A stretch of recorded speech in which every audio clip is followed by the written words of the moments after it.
અમારે ભાવનગર મેઇન બજારમાં બધા વેપારીઓ ભેગા થયા છીએ અને છેલ્લા ઘણા સમયથી અમને બે જ દુકાનોનો ત્રાસ છે જે બધો સામાન બહાર કાઢે છે, બૂટ, ચપ્પલ, મિક્સર, પંખા અને આખી ફૂટપાથ રોકીને ધંધો કરે છે. તંત્ર સજાગ છે, એનું કામ કરે છે. જ્યારે તંત્ર જાય ત્યારે પાછા એ હટાવીને અહીં થઈ જાય છે અને બધા વેપારીઓ અહીંથી ત્રાહીમામ થઈ ગયા છે.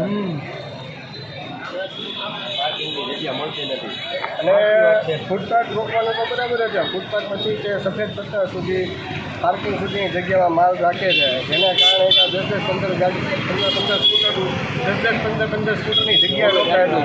એક કોટથી ટ્રાફિકનો પ્રશ્ન, એક કોટથી પાર્કિંગનો પ્રશ્ન. દુકાનનું નામ શું છે? કોને ત્રાસ છે દુકાનનું નામ બોલો? બોલો ભાઈ. બોલો રાધેશ્યામ મેડિકલ સ્ટોર. એમ નહીં, હા, રાજાને આ મ્યુઝિક સેન્ટર.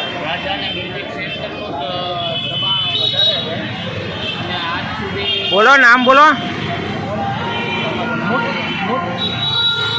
આ પછી રાજા મ્યુઝિક સેન્ટર, બે દુકાનનો બધા રાજા મ્યુઝિક સેન્ટર, બધા લોકોને એની ફરિયાદ છે.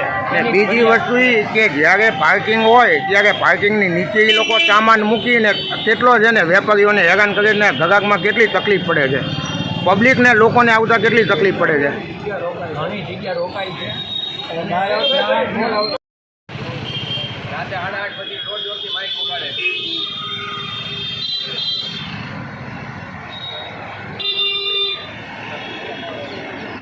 ગાડીઓની જગ્યા રોકાઈ જાય છે. કોઈ જગ્યાએ કસ્ટમર આવે તો એની ગાડી મૂકવા માટે જે મ્યુનિસિપાલિટીએ પાર્કિંગ નક્કી કરેલું છે તો એ પાર્કિંગમાં ફક્ત હાલવાની જ જગ્યા રોકવી જોઈએ, એ પ્રમાણે જ તે રખાય. આ લોકો બધું બહાર આવીને બહાર મૂકી દે છે.